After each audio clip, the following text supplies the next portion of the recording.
All right. Moving forward, what about self-stigma? I want to kind of tell, I mentioned to Carrie, I'll tell, guys, I'm a recovering person myself, God willing, on May 15th, I'll have 14 years sober, which is pretty good. Previously a heroin user and, was called all those bad names like junkie and stuff like that. So I felt that stigma and that feeling firsthand. For many years with my practice and with my presentations, I would never mention my personal issues with addiction because it caused problems. Surprisingly, I remember, one young man had heard about me through his brother who knew about me, back in a previous life having used heroin. But now I'm a licensed master's level therapist. I had 7 years sober, and he was smoking too much pot. He was 14 years old. So he comes into my office and he's going to try to convince me that marijuana will change my life. I shouldn't be against him smoking pot because Bob Marley smoked pot, all that kind of stuff. You saw where this is headed. So as I began out talking to a 14-year-old and showing him all the problems with his marijuana usage and how it affected the family, he got really, really angry. And at one point, because I was out talking him so well and showing the parents that it is a problem, he jumped up and said out loud, "I can't talk here. This person used to put needles in their arms. I'm not going to listen to a person that put needles in their arms give me advice," and stormed out. And I was like, damn, man, that didn't feel so good, and that was his clever way of dismissing my credibility, right?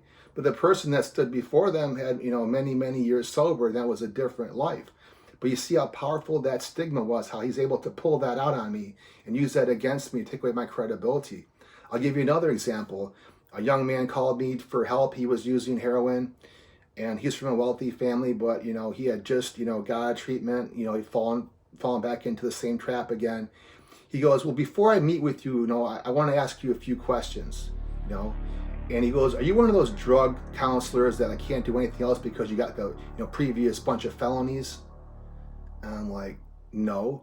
He goes, "And my dad told me to ask you what kind of car do you drive? Did your car have rust on it? Are you one of those poor therapists that's a drug therapist that can't drive like a nice car because it's all you can do?" And I'm like listening to this kid. He's like, 21 years old. As far as I'm concerned, anybody 21 is a kid to me because their PFC hasn't fully formed. And I could have hit him really hard, but I was like, you know what? I'm thinking to myself, I didn't say this out loud. Paris Hilton is really, really rich. And Paris Hilton's car probably doesn't have any rust on it. But I would never take any advice from Paris Hilton. You know what I mean? Especially about addiction.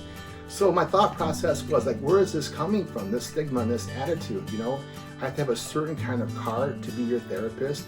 Is it because I'm having this job? I'm a drug counselor. Another couple that I work with, the mom was a very bad mother. And I was able to show that to CPS, and she got very, very angry. So when she went into court, for the divorce with her husband, and my name came up, she goes, "He has no right to make any comments about, children and, family issues." And the judge goes, "Why?" She goes, "Because he's only a drug counselor." And then the attorney for the other side said he's actually an MSW, LMSW. No, he's just a drug counselor. And she put that little insertion in there to kind of take away my credibility and my ability to look, because I'm an LMSW doesn't mean I do a lot of substance abuse work. But isn't it clever on her behalf to put a little bit of stigma into that court hearing? The guy Raj who said I was a bad mom and showed evidence to support that. Yeah, we have to dismiss his thought process here because, he actually works with drug addicts and people of that sort. So we see that even when you become a therapist and you become a clinician, or even if you work on, policy issues, if you go into the world of, mental health and you treat severe mental health issues or addiction issues, there will be some people in that world with bad intentions that will try to use that against you as a healer. And I find it very fascinating because, it's almost like people that work in addiction are somehow tainted, as if they've got previous felony convictions or can't work in a different field.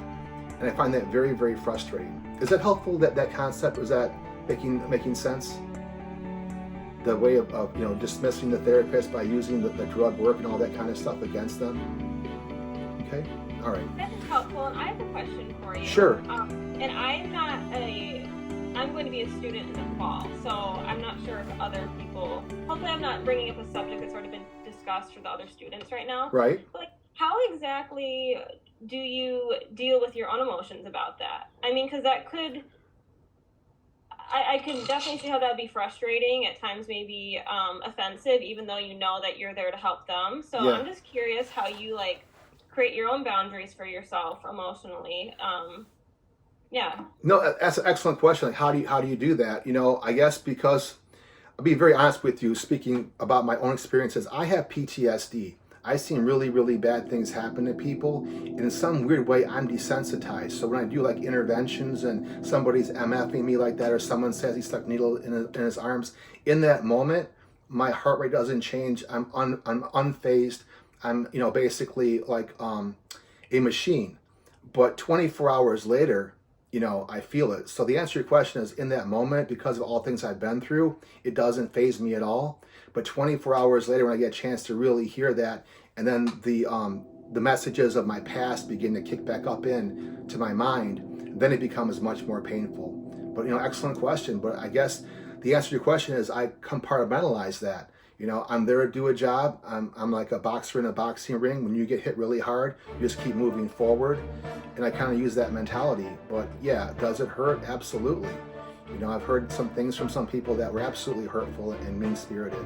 And that's why I mentioned in the early part of the presentation, I don't really bring up my recovery until I had like 10 years sober and did my TED talk. And then, it was basically like coming out. Like if I was gay, it was like, I'm coming out. I'm telling you who I really am. This is what I really did. And this is who I am today. And, love me or hate me, but I'm not going to go away. And this is my passion. So excellent question. Is it helpful? Yeah, thank you. It was. So let's talk about in a different direction, okay? I want to give you an example about, society and stigma, right? So do you guys know about the outlaws, or basically 1%er biker gangs like the Hells Angels and Vigilantes? So if you ever had one as a client member, always call them a motorcycle club, because gang has legal connotations to it, right? So I was in treatment and this guy came in there and he looked pretty tough, 6'2", had like a biker jacket on. And I began talking and he goes, yeah, I'm a biker. I go, you belong to a club? He goes, yeah, I belong to the Outlaws. And the Outlaws are in Michigan, they're the premier club. They're like the kings. And there's other groups, Vigilantes, Liberty Riders, but they all have the same 1%er. If you get a chance, kind of Google that. But they have a certain code, certain way of doing things, and they're known for criminal activity. Well, one of my previous singers in my band was a vice president of the Outlaws, and I knew a few names, and I said, hey, but what about Casey? What about Taco? What about Angelo? And I said those names, and we got kind of cool. So I asked him, I said, why are you here in treatment when you're an outlaw? He goes, well, I got caught doing heroin. And I was like, what? He's like, yeah. He goes, I was doing heroin, and I missed one of the club meetings. And they call their club meetings church. He goes, yeah, I missed church. I wasn't there. And my old lady called the sergeant of arms and said I was doing heroin. And 3 outlaws came to my house, kicked my door down. They saw me there with the heroin, and they gave me a choice. I go, well, what was your choice? They said, we can cut off that outlaw tattoo off your arm with a X-Acto knife and take away your bike, or you can go to rehab today. I'm like, seriously? They're like, yeah. And he goes, yeah, I'm in here for 21 days. He goes, I can't get kicked out. So I want to make this point, like, this is the Outlaws, okay? And they catch him using heroin. They could have put him in outlaw jail. They could have put him, basically in an abandoned house for 3 days, knocked him around because, there's certain rules in a gang. If you can't do certain things, there's punishments for that. But the Outlaws took it upon themselves to offer this man rehab. This guy was a Marine. He was a sniper. He served 2 tours in Afghanistan. This guy was a stone cold killer. But they gave him the option to go into inpatient treatment. So now I'm dealing, fast forward with me being sober, and I'm dealing with people that get caught with heroin, and the judge puts them in jail for 30 days and offers no rehab. I began to think back to myself, well, who's more Neanderthal in their thinking? The judge with a law degree, or the biker who says, I'm going to give my buddy a second chance to turn his life around? I just want to point that out. Like, we begin to look at different stigmatizations of different groups, and like, how do you want to always study other cultures? Like, how do other cultures, deal with addiction, And it's important to note that sometimes we view ourselves, maybe our broad society, those that are educated, that, somehow, and especially in the legal world, don't maybe start on them, but how lawyers and judges are more enlightened than any kind of, outlaw or Hell's Angel. But I'm watching them, sending these people off to jail or prison for clearly an abuse problem with substances that could definitely warrant some treatment. Another example, when we talk about like hierarchy and stigma, And we'll get to that a little bit later, but you know that, if you study like prison culture, does anybody know the lowest status person in prison would be what? Would be a child molester, right? You guys know that. Even in prison, there's a hierarchy, right? So, if you are a drug user, you can still join the Aryan Nations, but you can't join the Aryan Nations and be a child molester or a child killer, because those are the lowest of the low, and they are basically stigmatized in prison society, right? So moving forward from that, when we look at, laws, and if you get a chance, look through the handout, right? So we're going to go through the handout. You look at sections that talk about, like these ways of treating people with disorders of addiction, right? So for example, if you get caught in Michigan with any illegal drugs besides marijuana, you lose your driver's license for 6 months. Now, what do you think about that? So if you get caught in Michigan with one Adderall that doesn't belong to you, or half an Adderall doesn't belong to you, that's a felony drug possession charge, and you lose your license for 6 months. But odds are you're going to be on probation for 1 year with requirements to go to treatment, therapy, and 12-step meetings. Now it's COVID, it's easy to go to online meetings, but pre-COVID, there was basically no online meetings, and the probation departments didn't accept them. So I want to point out one more time that in our society, supposedly child molesters are the lowest of the lowest. But if you get arrested for molesting children, you do not lose your license for 6 months. Okay? Now pointing out another concept here that talks about food stamps. I'm not sure if you guys are aware, but the governor just changed the law. If you were arrested for illegal drugs 2 times, you were never allowed to ever get food stamps. Now, I know this group is filled with very intelligent people. I just want to ask someone to maybe go out there into that little, area, and please tell me how a policymaker came to the conclusion that anyone caught with drugs two times should never get any food. I'm a good listener. It's an open floor. I'm open-minded. If anyone can give me a convincing argument why a person caught with cocaine twice should never be given any food, I want to hear that argument. So I don't hear anything. Is that correct? Now, back to I hate to do this to you guys, back to the child molester. You can molest children all day long, be convicted, and get food stamps. Okay?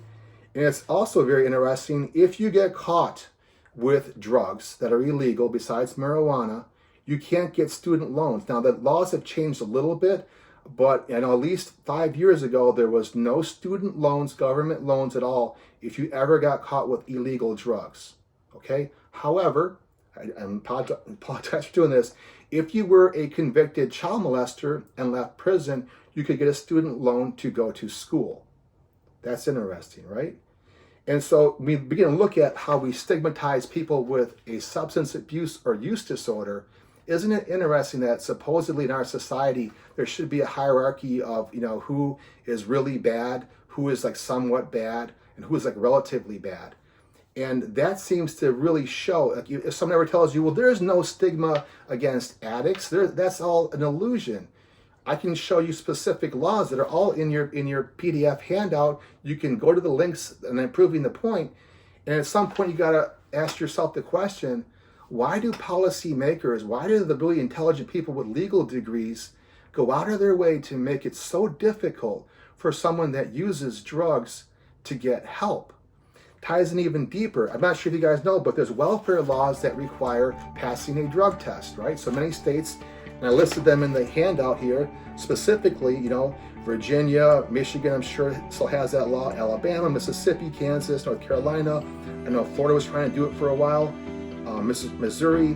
Now, isn't it interesting that these states took it upon themselves to say, we're gonna, give you welfare, right? But if you test positive for drugs, no welfare for you, okay? But the question is, once again, which drugs? Remember, because illegal drugs. So if I have a prescription for Oxycontin, Adderall, and Xanax, I can be high as a kite, and I can still get my welfare. But if I use those illegal drugs like marijuana, right?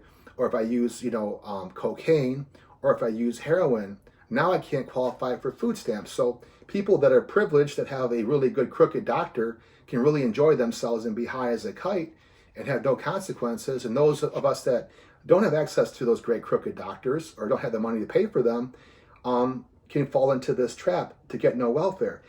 I'm pretty good at figuring stuff out. I just want you guys to think rhetorically out loud. What are the benefits to stopping people who use drugs from getting food, from getting welfare, from getting loans to educate themselves? How is this making our society better? And if allegedly, I'm not saying this, but allegedly, child molesters are so bad and are the most marginalized, as far as socially in our society, how come there's no anti-child molester laws for them? How come there's no laws that say they can't get, food stamps or loans or welfare? It just seems to me something has to be looked at with an honest, open-eyed lens and say, yeah, there is some real stigma going on here. And even when they change these laws, just like Jim Crow laws have been changed in the South, but the legacy effect of those laws are still there. Yeah, they might change these laws about, being caught with drugs and stuff like that, but the legacy of that will still be there. And that's very important to understand. Even if we change those laws, there's still a lot of wrong to be righted. We talked about the idea behind, who's less Neanderthal and the self-stigma. I'm kind of covering that. But here's a very important concept. Addicts can very quickly view themselves as bad people, losers, instead of people with an illness. In my experiences, basically, will showcase that. One time I overdosed on heroin. I was in Detroit Receiving Hospital. And when I was in the hospital, they're running out of space. So they were inserting a catheter into me, and I was semi-conscious. And the doctor says, put him out in the hallway. And so the nurse smiles at me, and she goes, we're going to wheel you out in the hallway naked with your catheter so you can spend some time out there looking and reflecting upon your bad choices. I said, what? Looking and reflecting upon your bad choices. So I was in the hallway completely naked with the catheter stuck in me, and people were looking at me with such looks of disgust. Now I can tell you, I felt, shame in many different areas, but I never felt as humiliated as I did in the hallway of Detroit Receiving Hospital with visitors walking back and forth from me with no sheet covering me up. Now, my hypothesis is if I would have been there on a broken leg with a catheter, that probably wouldn't have happened. If I was there because I was schizophrenic and needed antipsychotic medication, I don't believe it would have happened. Now, you can take your own assumptions, but I'm going to tell you that's how I felt, and that was my experience, And that's one of the examples of, that kind of PTSD. It wasn't like I was about to be killed, but certain levels of shame caused trauma. And that level of shame, being in that hallway naked with a catheter in me, for everyone to walk by and give that look to, definitely was traumatic. And it's difficult to overcome that kind of stuff and maintain a positive attitude towards life and towards other people in the field, of addiction and nursing and healthcare, that kind of stuff. But you have to understand, you don't throw out the baby with the bathwater. There are some good people, majority are good people, but some are actually bad. Another example that we talked about with the way of sensationalizing drug abusers, right? So you guys know what Narcan is? Narcan is a life-saving drug, saved my life at least 12 times. It's a very special drug. It basically counteracts the effects of any opioid. So if you overdose on Oxycontin, methadone, or heroin, you get a Narcan injection, they bring you right back to life, it saves your life. So I was working with Jeannie Richards before she passed away, and we're trying to convince all of these sheriff's departments, because they're oftentimes the first responders, to carry Narcan with them, because they could get a Narcan shot and save somebody's life. And Jeannie Richards was able to convince the Oakland County Sheriff's Department, later on Macomb County, and finally Wayne County. And all 3 county sheriff's departments actually now carry the intranasal spray version of Narcan that saves people's lives. So as we're talking about Narcan, I was on social media talking about we should allow Narcan to be available to people before it was even acceptable. We're talking about like 7 years ago. And people went crazy on me. Oh my God, you can't give a person using drugs Narcan. They're going to misuse it. And then they created this myth called the Lazarus Party. You ever heard a term called Lazarus Party? So allegedly, people that used heroin got together in groups of 2, 3, 4, and 5 with Narcan and shot each other up with heroin until they went to overdose and die, then gave themselves an injection of Narcan, came back to life, and did more heroin. You guys want to know how true that was? That never, ever happened.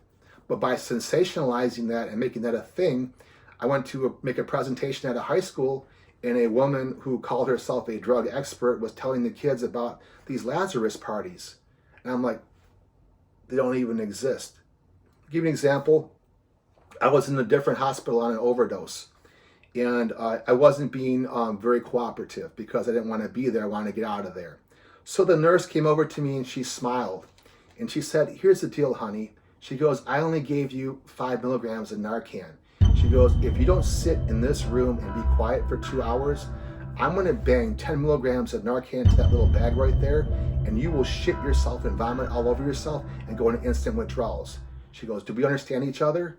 And I'm like, "Yup, we understand each other."